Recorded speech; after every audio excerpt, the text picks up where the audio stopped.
Saturday morning mga kapiks. Ayan. For today's vlog, ngayon araw po yung first communion po nila Ate Patpat. At ayan, nilutuan ko na po siya ng mauulam niya. So si Ate Izra tulog pa po kasi yun nga Sabado walang pasok. Ayan po yung ating Ate Patpat, busy po siya.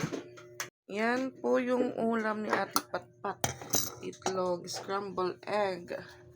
At kape po tayo mga kapiks. Yan po yung kape ko. Umuusok pa po. Ang napat.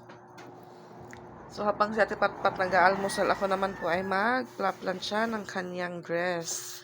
Ngayong umaga pa lang po ako mga kapiks magpaplansya ng dress ni Ate Patpat kasi kahihiram ko lang po ng plansya.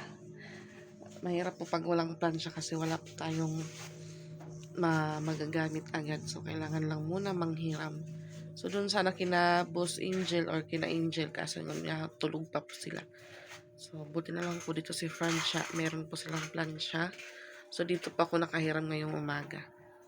Ayan, ano pa ako ng extension wire kay Papa Pix. Good morning, Pix. Morning. Yan mga kapix. Magplansya po muna ako. Parang natatakot po ako siyang plansyahin mga kapix. Dahil manipis po siya. Baka masunog. So, ininit ko po muna yung washing. Nasa number 1 lang po siya. Sinisip ko na naman. Ano po?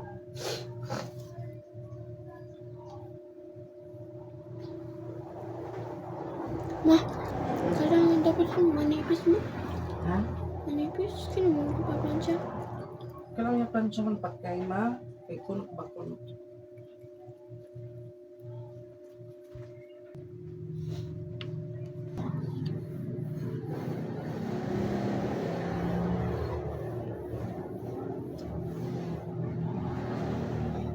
Parang ganun pa. Tama mo, tama mo. Ay, manipis. Ako na. Ano? Manipis. Malinis? Manipis. Manipis? Dahil na ako.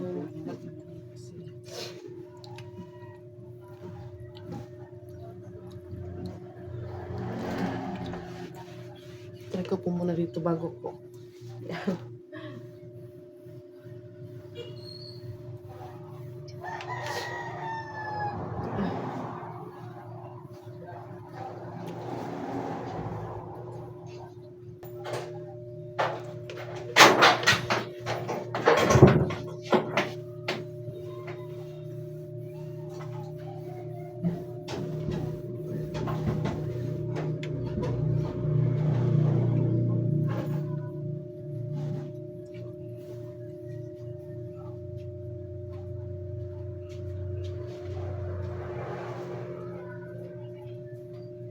Hirap hindi gaano sanay sa magplansya. So yung ibabaw lang po yung paplansyahin ko kasi double po yung tela niya sa loob.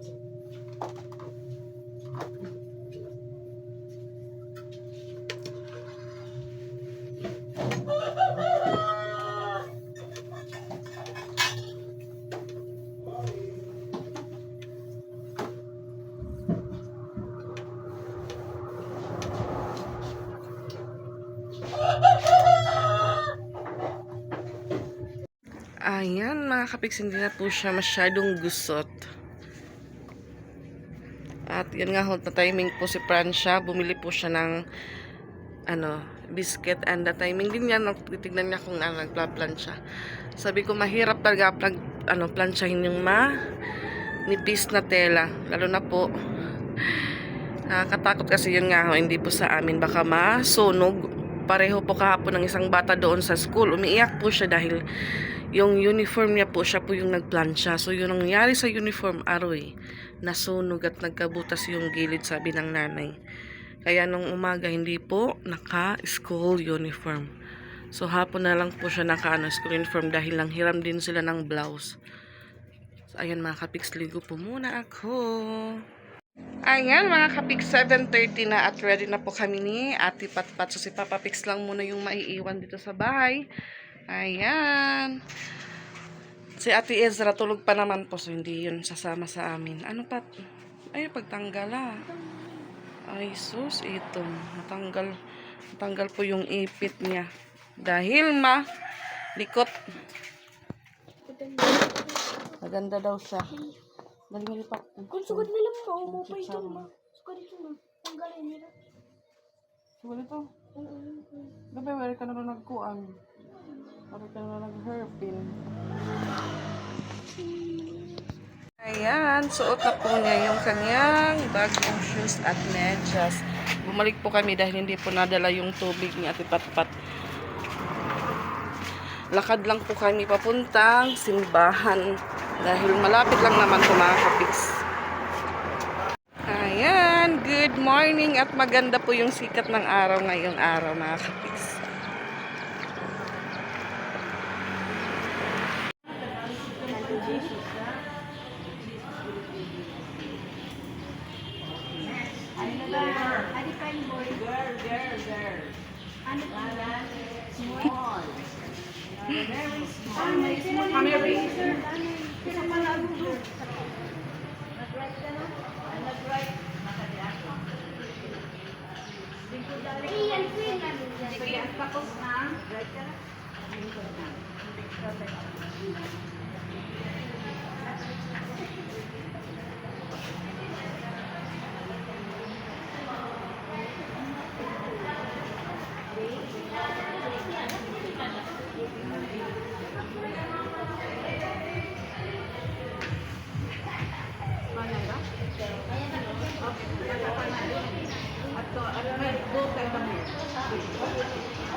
May bukay, ano may bukay, bibi na. Then, bukay yan siya. Ay, pagmulay ang pangapanggal. Pati siya. 8:27 na po mga kapiks at hindi pa po nag-start ang Holy Communion ng mga bata dahil may binyag pala. May kasabay po silang binyag ngayon. So, 4 na bata yung binibinyagan mga kapiks. So, waiting po kami. Baka mga 11 po kami nito matatapos. At so, ayan, may nagsisidatingan pa pong mga bata. So, okay lang po dahil may binyag pa naman po. So, may ibang bata po dito na hindi naka-polo shirt, kundi polo t-shirt. At ayan na, medyo nagalit po muna yung catechist. So, sa labas po muna ako dahil hindi pa naman po nag-start at sabay po kaming or sasama po kami sa mga bata mamaya sa po nila pagpaso. Marami pa pong nagsisidatingan. Then yung nagbibinyag po, doon po sila sa gilid.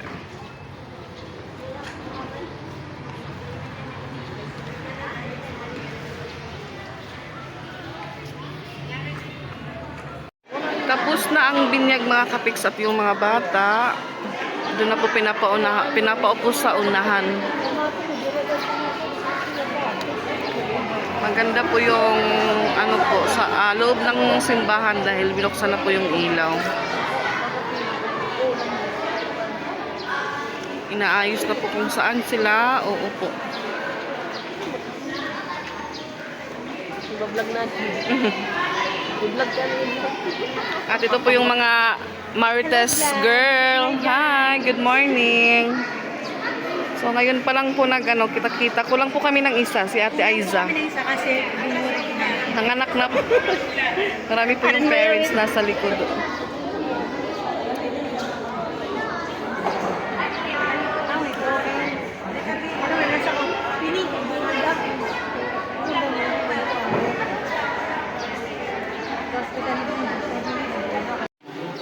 Ayan, magpo-formation na po kami sa labas. So, pinapalabas na po ulit yung mga bata. Kasama po kami na guys, kaya na po tayo guys. papasok. Ano yung patpat? Dito na. Bumuhat na. Adi na ba yan? Adi nag-vlog. Labas na kami, labas. Ha? Agi, pasensya na kayo guys. Mga ano po sila nito? Mga taong bahay lang po sila. Ngayon lang po nakakalabas. Pakalabas pa na. Ha? Kalabas pa lang po nila. So, ayan, dito na po yung mga anak namin.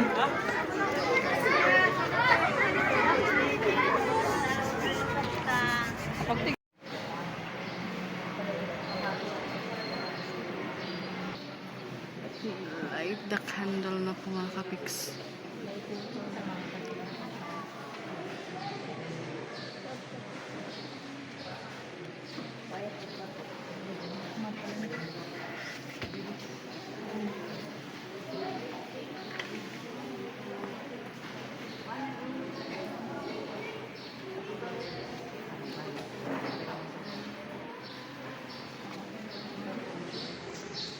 Wala na ka mo.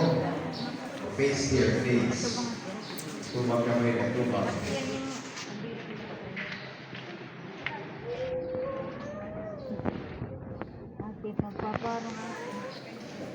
Okay. So yan na, mapakiyan na kayo ha. Ang pagbunyi kayo. Nabunyagan na ka mo?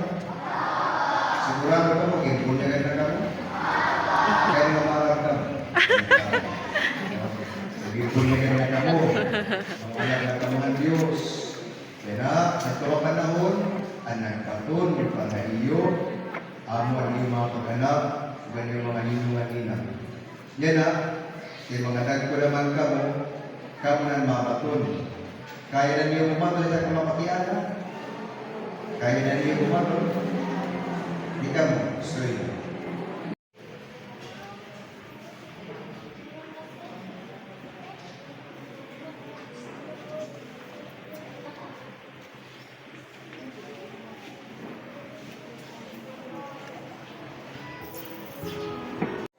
Tapos na din po ang misa mga kapiks.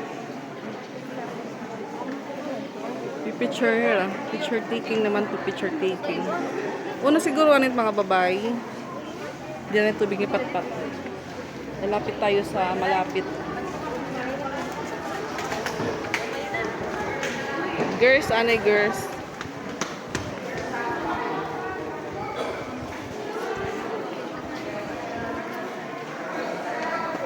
Bubunggo kita.